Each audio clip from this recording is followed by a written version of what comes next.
আমাদের আজকের আলোচনা সভায় আমি প্রথমে স্মরণ করি জুলাই গণঅভ্যুত্থানের সময় যারা শহীদ হয়েছে, যাদের আত্মত্যাগের বিনিময়ে আমরা জুলাই পেয়েছি, সেই সকল বীর শহীদদের এবং হাসিনা ফেসিবাদ আমলে যারা রাজপথে আন্দোলন সংগ্রাম করতে গিয়ে শহীদ হয়েছেন, নির্যাতনের শিকার হয়েছেন, যারা হামলা মামলার শিকার হয়েও রাজপথ ছেড়ে দেন নাই, আমরা তাদেরকে স্মরণ করি।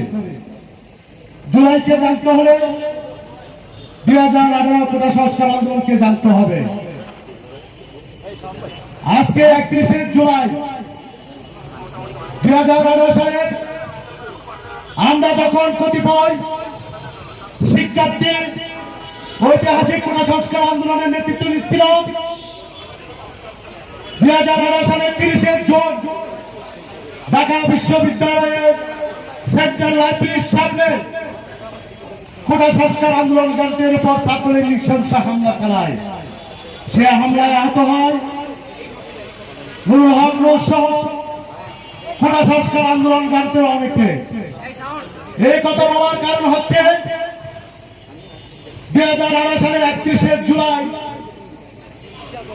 কোটা সংস্কার আন্দোলনকারী যখন অনেকে হামলা মামলার শিকার হয়ে হাসপাতালে কাতরাচ্ছে, অনেকে জেলে, তখন সে নুরুল হক নূর ওই হাত ভাঙ্গা নিয়ে ওই 2018 সালের 31শে জুলাই ছাত্রলীগের রক্তচক্ষু উপেক্ষা করে সে আবার ক্যাম্পাসে যায় এবং ক্যাম্পাসে মাইক নিয়ে বলেছিল, আমি আপনাদের নূর বলছি, আপনারা কি এখনো লাইব্রেরি বসে থাকবেন?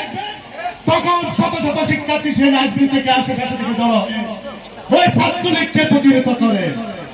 আজকে যে 2024 সেটাকে শুধু স্মরণ করতে চাই, 2018 সালের ঐতিহাসিক কোটা সংস্কার আন্দোলনকে আপনারা বাদ দিতে পারবেন না। অনেকের পিঠে এখনো বুলেটের আঘাত আছে, অনেকে এখনো ঘুমাতে পারে না, অনেকের পিঠে এখনো রক্তের দাগ, এখনো আঘাতের দাগ পৃথিবী থেকে গেছে। ওই 2018 সালে কোটা সংস্কার আন্দোলনের, আমাদের দুর্বল আন্দোলনের কারণে ওই হাসিনা শাহী সংসদের ঘোষণা দিতে বাধ্য হয়েছিল, আমি কোটা কথা বাতিল করলাম এবং সেই অনুসারে ওই অক্টোবরে কোটা বাতিলের পরিপত্র বাতিল হয় এবং 2024 সালে যখন ওই কোটা বাতিলের প্রজ্ঞাপন হাইকোর্ট কর্তৃক আবার যখন বাতিল করা হয়, সর্বপ্রথম আবারও রাজপথে নামে সেই ছাত্র অধিকার পরিষদ, যুব অধিকার পরিষদ, গণ অধিকার পরিষদের নেতৃবৃন্দ। আমরা শুধু 2018 সালে কোটা সংস্কার আন্দোলন করে থেমে থাকি নাই। এই আজকে জুলাই গণঅভ্যুত্থানে যারা যে সংগঠিত হয়েছে, এই সংগঠিত হওয়ার জন্য আমাদেরকে 2018 থেকে 2024-এ অনেকটা আন্দোলন সংগ্রাম করতে হয়েছে।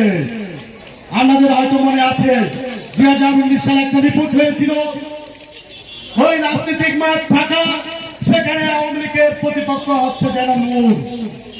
সেই নূরকে বাদ দিয়ে আজকে জুলাই গণঅভ্যুত্থানের কথা বলা হয়। নুরুল হক নূর 1000 টাকা খারাপ হতে পারে, ছাত্র অধিকার পরিষদ 1000 টাকা খারাপ হতে পারে, ওই ডক্টর জুলাই গণঅভ্যুত্থানের যারা বাপ দাদা সাজেন তারা অন্তত নূরকে বাদ দিয়ে এই জুলাই গণঅভ্যুত্থানের ইতিহাস লিখতে পারেন না।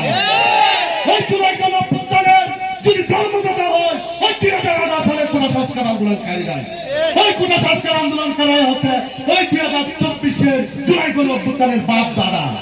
আপনারা নতুন বাপ পেয়ে ওই পুরাতন বাপকে ভুলে গেছেন। তাদের নতুন বাপ কে ছিল? ডক্টর ইউনূস।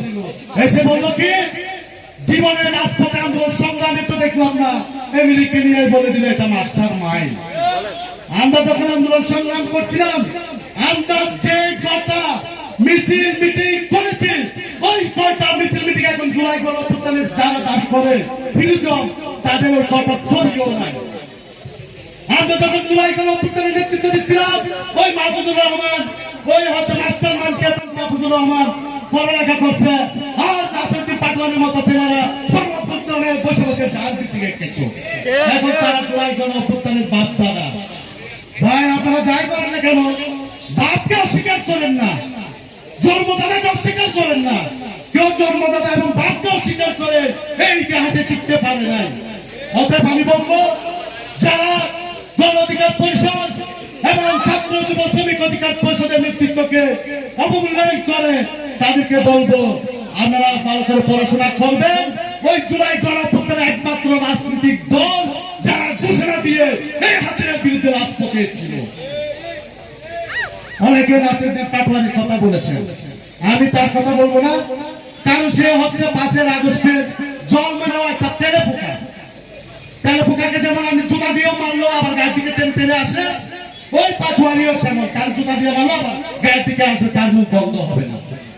যারা তাকে নেতা মানে তাদের লুচি দুর্ভিক্ষ চলে, ওই দুর্ভিক্ষের ভিতরে আমরা পুঁতি মারি যারা নাসিরউদ্দিন পাটোয়ারির মতোকে মানুষকে নেতা মানে।